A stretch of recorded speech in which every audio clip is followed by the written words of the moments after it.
Pancasila. 1. Ketuhanan yang Maha Esa.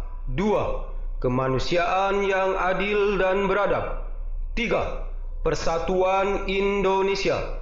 4. Kerakyatan yang dipimpin oleh hikmat kebijaksanaan dalam permusyawaratan perwakilan. 5. Keadilan sosial bagi seluruh rakyat Indonesia.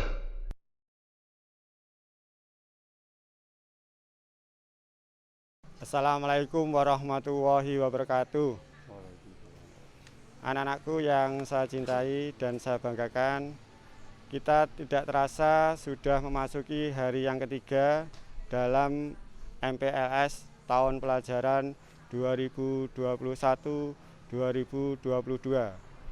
Anakku yang saya banggakan, pada kesempatan ini sebelumnya saya mau merekankan diri. Yang pertama, saya sebagai Wakasek Kurikulum, nama Ahmad Junaidi SPD. Di samping saya, Wakasek Kesiswaan atas nama DRS Hari Suprapto MPD. Anak-anak, untuk kesempatan pada pagi hari ini, kita mengenalkan tentang visi, misi, dan program sekolah. Untuk visi dan misi SMP Negeri 1 Karangrejo, yaitu unggul dalam prestasi, berwawasan ilmu pengetahuan dan teknologi, serta berbudaya lingkungan berdasarkan iman dan takwa. Sedangkan misi yaitu menyelenggarakan pendidikan yang bermutu untuk meningkatkan kualitas dan kuantitas kompetensi peserta didik, pendidik, tenaga kependidikan yang didukung sarana prasarana pembelajaran, lingkungan yang asri, dan pelayanan yang prima. Visi dan misi itu akan berhasil jika ada suatu program, yaitu program sekolah. Program merupakan program yang dilakukan sekolah, sehingga program sekolah yang satu dengan yang sekolah yang lain mungkin bisa berbeda. Program ini, program sekolah, bisa meliputi dari berbagai bidang, baik bidang kurikulum, kesiswaan, sarana dan prasarana, bidang keuangan, atau bidang tata usaha. Perlu diketahui dari penyusunan program itu untuk menyatukan pandangan, untuk memudahkan dalam melaksanakan, untuk memudahkan dalam melakukan evaluasi, untuk memberikan gambaran nyata tentang kondisi sekolah saat ini. Anak-anak, di sini saya sedikit memberi paparan tentang kurikulum SMP Negeri 1 Karangrejo. Yang pertama yaitu struktur kurikulum SMP Negeri 1 Karangrejo. Kita menggunakan kurikulum K13, yaitu strukturnya PABP atau yang dulu PAI. Yang kedua PPKN, yang ketiga Bahasa Indonesia, yang keempat Matematika, yang kelima IPA, yang keenam IPS, ketujuh Bahasa Inggris, kedelapan Seni Budaya, kesembilan Penjas Orkes, kesepuluh Informatika, kesebelas Bahasa Jawa. Pada tahun ini, tahun ajaran ini, kelas 7 menggunakan Informatika. Bisa kamu lihat di sebelah kanannya, itu tertulis untuk KTSP PAI atau PABB 3, itu maksudnya di dalam 1 minggu itu dijatah atau pertemuannya 3 kali 40 menit. Jadi 1 jam pelajaran itu untuk SMP 40 menit. Dan perlu kamu ketahui itu untuk masa normal. Dan untuk sekarang ini kita kan di masa pandemi COVID. Jadi nanti kalau pelaksanaan pembelajaran masih daring atau online atau istilahnya belajar di rumah, itu satu mata pelajaran hanya 1 kali pertemuan. Jadi misalkan PAI atau PABB, maka 1 minggu hanya 1 kali pertemuan dengan durasi 45 menit. Begitu juga seandainya pelaksanaan itu dilaksanakan dengan pelaksanaan tatap muka terbatas, maka juga dilaksanakan 1 minggu sekali untuk satu mata pelajaran, dan durasinya juga 45 menit. Jadi dengan kondisi seperti sekarang ini, kita mengadakan pembelajaran mengikuti zona pandemi COVID yang telah ditentukan.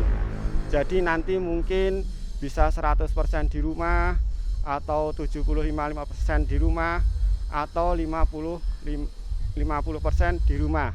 Jadi kalau 50% di rumah, maka yang 50% akan tatap muka di sekolah. Kalau yang tatap mukanya nanti di sekolah 25%, maka yang di rumah 75%. Kalau nanti zonanya merah, maka semuanya belajar di rumah. Untuk Senin depan ini kita masih tetap belajar di rumah 100%. Dan jadwalnya nanti akan disampaikan oleh wali kelas masing-masing. Terus yang kedua tentang penilaian pembelajaran. Penilaian pembelajaran itu meliputi 3, yaitu sikap, pengetahuan, dan keterampilan. Sikap yaitu perilaku spiritual dan sosial, pengetahuan hasil pencapaian kompetensi, keterampilan menerapkan pengetahuannya. Sedangkan penilaian ada penilaian harian yang mana dilaksanakan setiap 1 KD atau lebih itu dilaksanakan, dan ada tindak lanjut yaitu mungkin remedi atau pengayaan. Yang kedua PTS sekitar minggu ke-8 atau ke-9 dalam 1 semester. Yang ketiga yaitu PAS atau PAS diadakan akhir semester 1. Nanti hasil laporannya berupa rapot. Yang keempat PAT akhir semester 2, itu dilaksanakan pada akhir semester 2. Yang kelima yaitu ujian sekolah. Ujian sekolah ini hanya khusus kelas 9. Biasanya dilaksanakan pada akhir semester 2 atau pada semester 2.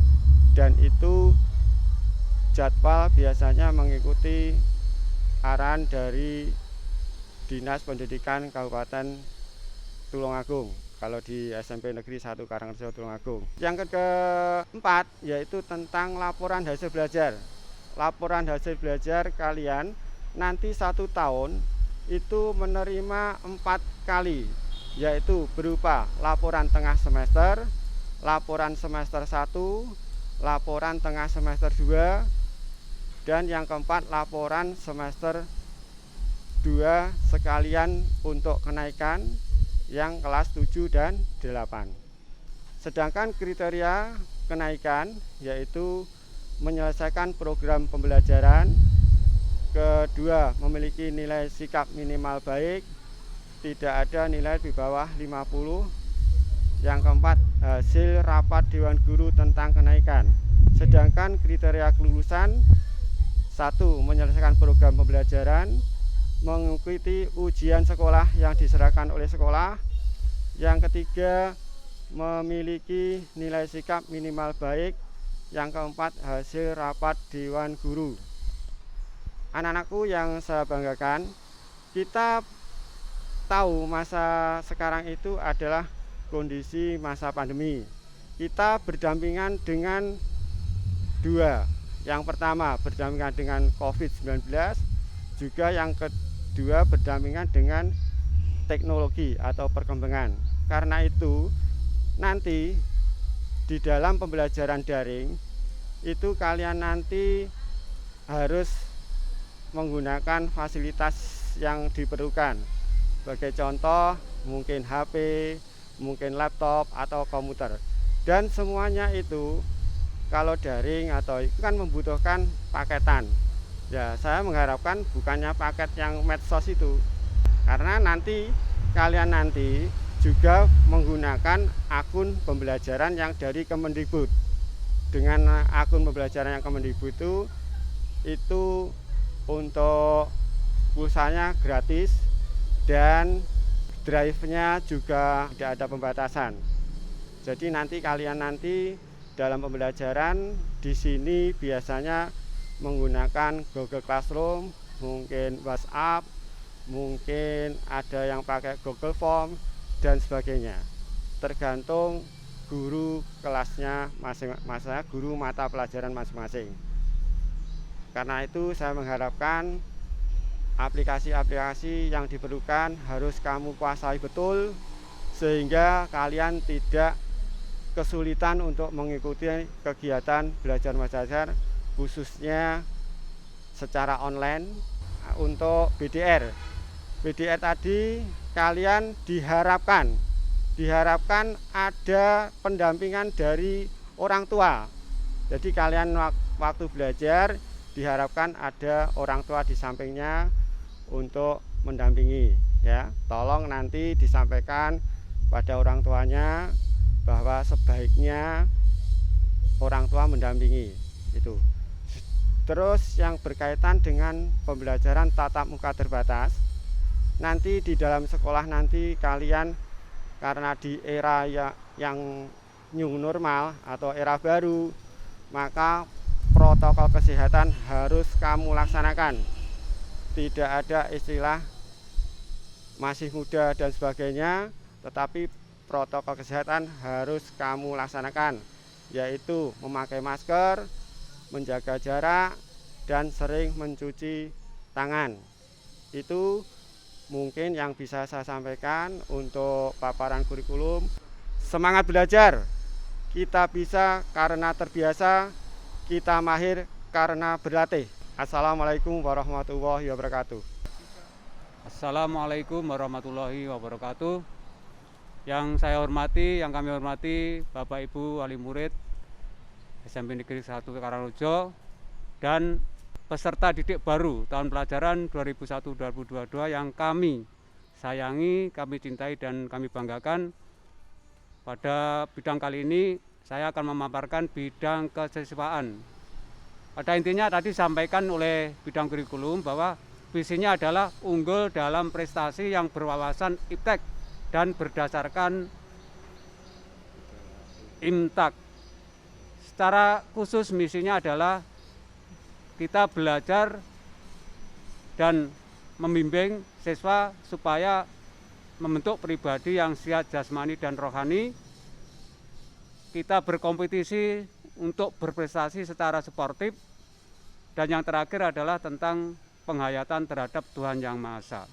Dan program-program kesiswaan pada intinya adalah meliputi bidang akademik, bidang olahraga, bidang seni, dan bidang agama. Untuk pelaksanaan kegiatan PPDB, ini programnya sudah terlaksana secara baik dan secara rutin. Setiap tahun kita mengadakan yang dinamakan masa MPLS, masa pengenalan lingkungan sekolah, dan terakhir ditutup dengan masa orientasi gugus depan. Ekstra di SMP Negeri 1 Karangrejo terdapat 12 ekstra, yaitu bola voli, bola basket, sepak bola, karate, tartil atau MTQ, pramuka, karawitan, bidang musik, bidang sains atau O2SN, reog, tari jaranan, drum band, dan PMR. Dari semua kegiatan itu kita mengadakan berlomba atau bertanding dari bidang yang disebutkan tadi, baik dari tingkat kecamatan, kabupaten, sampai tingkat provinsi, bahkan sampai tingkat nasional. Itu bidang kesiswaan yang dilaksanakan. Pada intinya bidang kesiswaan itu menginginkan bahwa pendidikan itu adalah pendidikan siswa yang berkarakter, yang bermoral, bermartabat secara sportif. Demikian untuk bidang kesiswaan. Terima kasih. Wassalamualaikum warahmatullahi wabarakatuh.